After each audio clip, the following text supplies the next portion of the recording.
Erblin Osmani vlerësohet 2 milion euro në tregun e Transfermarkt, që nga dita e djeshme.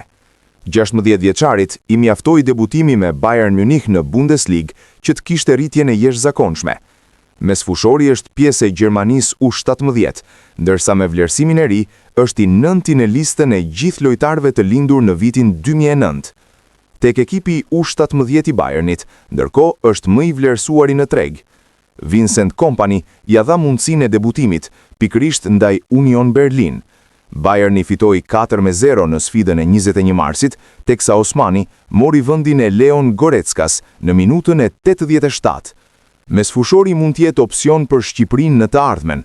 Federata e Futbollit Kosovës po ashtu ka shprehur interes për të.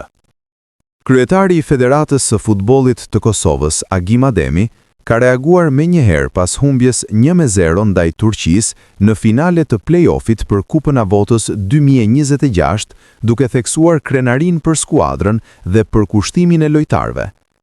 Kosova bëri një kampanjë të jashtëzakonshme, duke arritur vetëm një hap larg.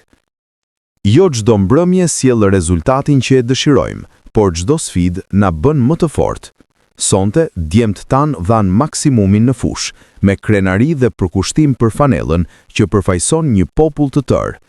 Fati nuk ishte në anën tonë, dhe ndonse nuk e merituam një rezultat të tillë, duhet të pranojmë se edhe humbjet janë pjesë e këtij rrugtimi. Megjithatë, ato nuk e zbehin as punën dhe as besimin ton në këtë ekip. Jam i bindur se gladiatorët Dardan do të rikthehen më të fortë, me më shumë vendosmëri dhe me të njëjtin shpirt luftarak që na ka sjell deri këtu. Faleminderit tifozëve Dardanët, të gjithë qytetarëve të Republikës së Kosovës, si dhe vëllezërve tan nga Shqipëria, Maqedonia e Veriut, Mali i Zi e Lugina e Preshevës, por edhe bashkëdhetarëve tan kudo që jetojnë e veprojnë, për mbështetjen e pandalur.